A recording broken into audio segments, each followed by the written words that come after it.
আসসালামু আলাইকুম ladies and gentleman, নিশ্চয়ই ভালো আছেন আপনারা। আম, বাংলাদেশে যারা অবস্থিত নিশ্চয়ই আপনারা খুশি, আনন্দে আত্মহারা, because we got a new government and we hope the government will bring some changes in Bangladesh. So আমার এক ভাই, আমি যেহেতু যে চরমুনাই, তারপরে আব্বাসী, তারপরে আপনার মহিবুল্লাহ সাহেব হেফাজতের পীর মুরিদ এবং এই নামদারি যারা আছেন তাদের নিয়ে একটা পোস্ট দিয়েছিলাম। দু একজন আমাকে দু একটা মন্তব্য করেছেন, আমি এটার উত্তরগুলা দিতে চাই আপনাদেরকে। প্রথম করে আপনি আমাকে বলেছেন যে, একজন বলেছেন যে আপনি যে আলেম ওলামাকে নিয়ে কথা বলছেন, আলেম ওলামাকে নিয়ে কথা বলছেন, আপনারা দেখান যে তারা কি কখনো ক্ষমতায় ছিল? না, তারা ক্ষমতায় ছিল না, আর ক্ষমতায় তারা জীবনে আসতে পারবে না, এটা বলে রাখি। যারা ইনসাফ কায়েম করতে, যারা ক্ষমতায় যেতে, সুশাসন প্রতিষ্ঠা করতে, ন্যায়ভিত্তিক সমাজ ব্যবস্থা প্রতিষ্ঠা করতে ঐক্যবদ্ধ হতে পারে না, তারা ক্ষমতায় গেলে কি হবে, কি করবে সেটা নিশ্চয়ই আমরা বুঝি। আমরা তো আর এতটা মানে আবাল না, মানে আপনাদের মুরিদদের মতো। আমি দেখেন বারবার বলেছি যে এই যে 600 বছর ভারত শাসন করে, ভারতে আজকে কোন অবস্থা মুসলমানদের, মানে স্পেনে 800 বছর মানে মুসলিমরা শাসন করার পরেও আজকে একটা মসজিদ করতে আমাকে একজন বলেছেন ভাই 21 মাস ধরে তারা ঘুরতেছেন, অনুমতি পান নাই, হয়তো অনুমতি পাবেন না, তারা ঈশ্বরের অনুমতি দিতে চায় না। তারা দিরাই সাল্লাহর মানুষকে নিয়ে কিছু বলেন। ওকে, বাই দ্য ওয়ে আমি বলে রাখি, I will be very wild in terms of talking and pointing out at you, so please don't take me otherwise. আমার প্রতি এংরি হবেন না, I don't give a fuck about that, to be honest with you. Dirai সাল্লাহর মানুষ, আমি আপনাকে বলি, নাসিরউদ্দিন চৌধুরী ভাই একজন মানে নেতা ছিলেন এলাকার, রাইট, বিএনপির উনি, কিন্তু মানুষের তো যোগ্যতা থাকতে হবে, রাইট। যখন যোগ্যতার প্রশ্ন উঠবে, সবার আগে শারীরিক এবং মানসিক সুস্থতা। একজন মানুষ এমপি হওয়ার তার যোগ্যতা আছে কিনা, লেখাপড়া আছে কিনা, কাজ করতে পারবে কিনা মেধা দিয়ে, তার আগে হচ্ছে এই মানুষটা জীবিত কিনা। আমি মনে করি নাসিরউদ্দিন চৌধুরী ভাই is a dead man walking, ইংরেজিতে বলে এটাকে, মানে কি জানেন, মৃত ব্যক্তি হেঁটে যায়। And you think this guy, this gentleman, he is superior then as one of the most qualified person or individual and candidate in Bangladesh, and you rejected him. What a shame. By the way, বলে রাখি, দিরাই সাল্লাহ সুনামগঞ্জের মানুষ, আপনাকে বলে রাখি, আমি আমার অনেকের সাথে সম্পর্ক আছে, ভালো মানুষ তারা, তবে তাদের মানে খুব ভালো মানুষ, তারা সহজ সরল, তবে তাদের ভিতরে এক ধরনের তারা জ্ঞান গরিমায় খুব মানে পিছাইয়া, মানে প্রথমত হলো তারা লেখাপড়া একদমই নাই। আপনি খুব হাতে গোনা কয়েকজন মানুষ পাবেন যারা লেখাপড়ায় উন্নত, আর নাহলে ওই এরিয়াটা খুবই অনুন্নত লেখাপড়ার দিক দিয়ে, জ্ঞান গরিমা, মেধা, সেন্টিমেন্টের দিক দিয়া। আমি জানি এটা সুনামগঞ্জের একদম প্রত্যন্ত অঞ্চলে, তো একদম মানে এক ধরনের ওই যে কিশোরগঞ্জের যারা ফজু পাগলাকে যারা এমপি বানিয়েছে না, এটি মানে ধরুন কিশোরগঞ্জের মানুষ খুব সহজ সরল। আমি নিজে দেখেছি, যেহেতু আমাদের বাড়িতে একজন সহযোগী একজন কিশোরগঞ্জের মানুষ, এটা ইটনা মিঠা মহিনের উনি থাকতেন, আমি বড় হয়েছি ওনাকে দেখে দেখে।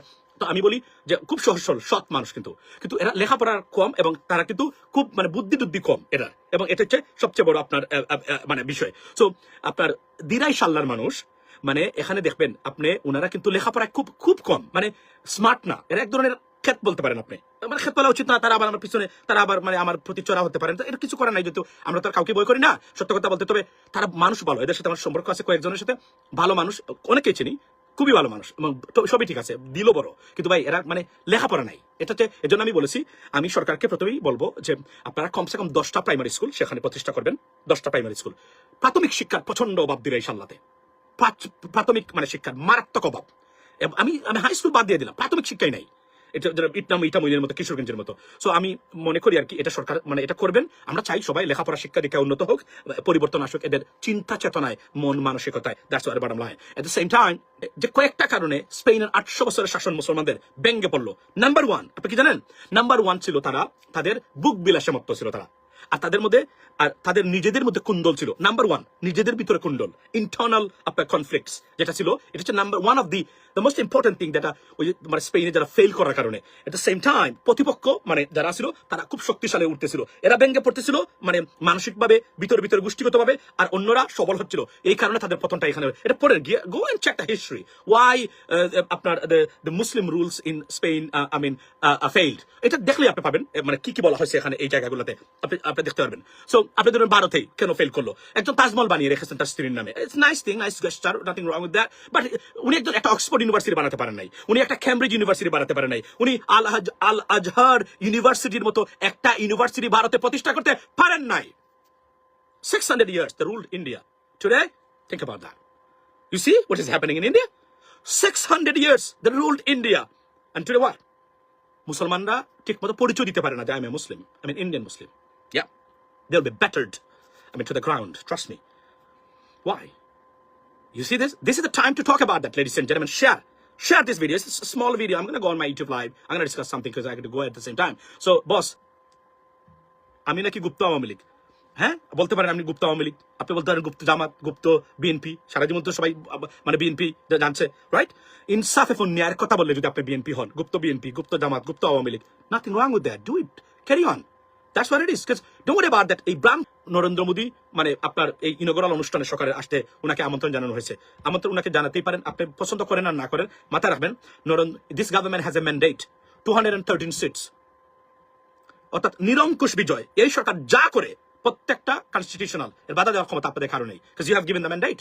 নরেন্দ্র মোদী দেখাতে প্রচন্ড মুসলিম বিদ্বেষী একজন মানুষ, মারাত্মক মুসলিম বিদ্বেষী, বাংলাদেশ বিদ্বেষী, এই দেশটাকে তছনছ করে দিয়েছে আপনার এই মানে আপনার নরেন্দ্র মোদী গভর্নমেন্টের এরা। কিন্তু আজকে দেখেন আপনি মানে এদেরকে আমরা মানে ওয়ার্ম রিসেপশন দিয়ে এখানে এনে we can do much thing. But আমি বারবার বলছি এটা রেজাল্ট আপনি দেখবেন 5 বছর পরে, 3 বছর পরে। আমি আবার বলছি India is not a fact, মানে is not a factor for us. India is not a factor. India কোন ইনফ্লুয়েন্সিয়াল দেশও না। আপনি সবার আগে মানে এতটুকু বলবেন যে আপনি আপনার দেশের স্বার্থ সবার আগে রক্ষা করবেন। কিন্তু আমরা মনে করি যে if you can suck the dick of Indians on the government and Narendra Modi, we could be better off. This is a mistake and that's why every government destroyed and they, I mean honestly speaking, তারা কোনো ধরনের ভালো কোনো জিনিস আমাদের জন্য আনতে পারে নাই, এবং এটার পদধ্বনি আমরা শুনতে পাচ্ছি। এবং একটা মনে রাখবেন, কেউ যদি বিল্ট ইন না তাকে সুশাসনের জন্য, সে সুশাসন নিশ্চিত করতে পারবে না, guarantee and I can bear on that. By the way, always আবার বলছি, বিএনপির মানে তার মানে চেয়ারপারসন মানে তারেক রহমান সাহেব, ওনাকে কংগ্রেচুলেশন জানাই, congratulating once again, I did it on many occasions. ওনার মানে নতুন সরকারের শুভকামনা করি, আশা করি আইনের শাসন আসবে, although we are sceptical about it because of the surrounding settings. So that's the bottom line, ladies and gentleman. আবার বলছি,